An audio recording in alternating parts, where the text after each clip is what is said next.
Welcome to W&L Sports Weekly. I'm Jeremy Franklin. This week we'll speak with golf coach Pete Gyscek and women's lacrosse captain Riley Garcia.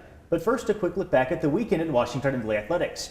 Men's lacrosse ran its winning streak to 8 games with a 15-10 victory over Hampton-Sydney. Women's lacrosse scored a 19-10 road win over ODAC rival Randolph-Macon.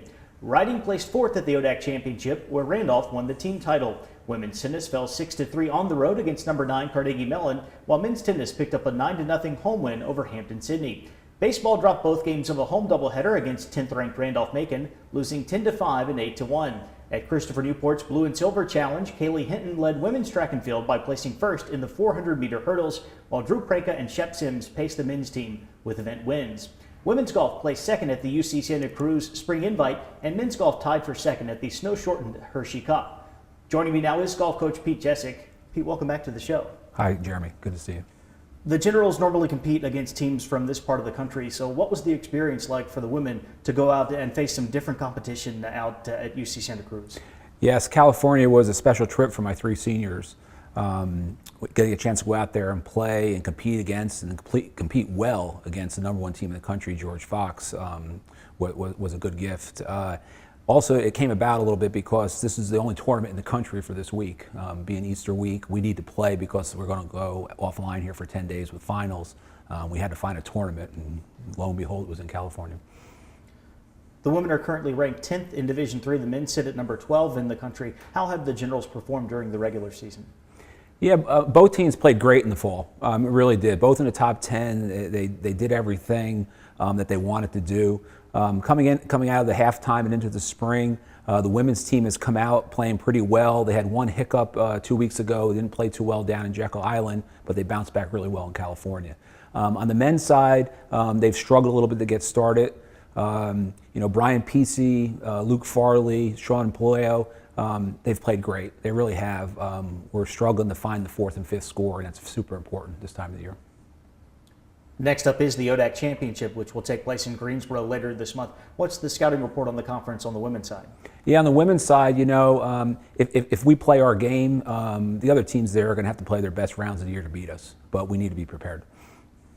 Same question on the men's side. What's the scoop on the ODAC? Yeah, on the men's side, again, there's going to be some really good competition there. We need to be ready to go. We need to play our best. Guilford College had a midseason transfer come in who's really helped them a bunch. Hampton-Sydney College has played awesome this spring, and Virginia Wesleyan played well in the fall. So all 4 of those teams have a chance to be champions. Pete, thanks for joining us. Good luck to the Generals at the ODAC event. Thanks, Jeremy. With me in the studio is Riley Garcia, senior lacrosse captain for Manhasset, New York. Riley, welcome to the show. Hey, Jeremy. Thanks for having me. The Generals are currently on a 6-game winning streak. That run includes a couple of victories against top 10 teams. You also are 4-0 in the conference. How has the team been able to battle through some early season injuries and a very tough schedule to post those results? Losing key players like Kaylee Tucker at the beginning of the season was definitely a tough loss, but she bounced back as fast as possible and has been coaching the players, the draw team especially, on some different techniques and has been holding some draw clinics outside of practice, even on her free time. But I think that we've definitely shown that we're deep enough and talented enough to compete with the best teams in the country, regardless of these injuries that we've faced at the beginning of the season. And we've also had key players step up all over the field. For example, Becca Welford's been crushing it on the draws for us recently, and Danny Murray has had some crazy statistic, like 6 hat tricks so far this season.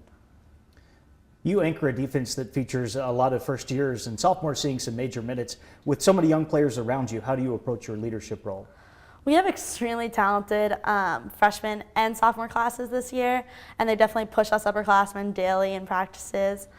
But as a team, we have this saying, we say 3 seconds.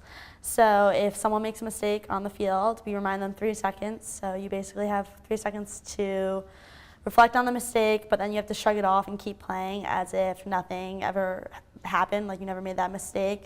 So as a defensive unit, this is extremely important, especially with the rule changes, calling for a shot every 90 seconds, goals will be scored. So that's something we just need to face as a reality. So we need to remind ourselves 3 seconds, but also having like key upperclassmen leaders like Emily Carden in a defensive huddle is extremely beneficial because she does a great job of bringing the energy up as well as keeping us focused. Long Island is over 400 miles away from Lexington, but you have two high school teammates on the W&L roster. Another one from Manhasset, Lauren Procaccino, graduated last year. How did W&L develop a pipeline to your high school program?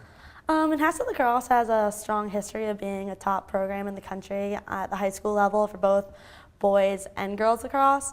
So I think it's definitely a very attractive school to college coaches. Caitlin and Colette, it's great having them on the team. It's like a little bit of home. There's also a member of the men's lacrosse team who is a Manhasset local as well, although he didn't attend the high school. But I think that the work ethic that Manhasset athletes have is definitely an appealing trait to coaches.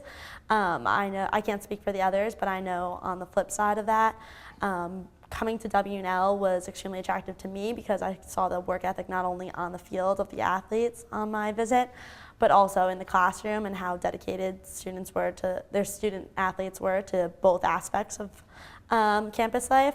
So I think that it definitely has a lot of similarities with the types of people from both Manhasset and W&L, which definitely makes the connections that much deeper and makes us continue to want to come to a school like W&L. The Generals have 5 regular season games left, followed by the ODAC tournament and what I'm sure you hope to be another deep run in the NCAAs. What are the keys to maintaining your recent success through April and into May? We definitely want to keep the momentum going from our last 6 wins. That's definitely very important to us. We've seen so far this season that it's extremely important that we practice hard, and that will translate to the desired outcomes we want to see on game day. So just continuing to push ourselves in practice and pushing each other in practice is important. We've also made it a goal of ours to have as much fun as possible during warm-ups. So this has included like silly dance moves, like Alex Meyer, first year on the team, perform the worm one warm-up, which was kind of random, but also a lot of fun and definitely helped take the pressure off of us. So that's very important, and keeping the team chemistry up and like bringing it up right before a game helps translate to our on-field gameplay. And then also, as we mentioned earlier, we've had some injuries so far this season, so just trying to keep everyone healthy is extremely important. Riley, thank you for joining us. Best of luck with the rest of the year. Thank you for having me, Jeremy. Today's show brings another season of the Sports Weekly to a close. Our thanks go out to our first-class production team of Michael Todd, Lori Lipscomb, and Brian Lobsher, as well as to all of the coaches and student athletes who've joined us on the program throughout the year. Best of luck to our spring sports teams, and we'll see you again in September. For W&L Sports Weekly, I'm Jeremy Franklin. Thanks for watching.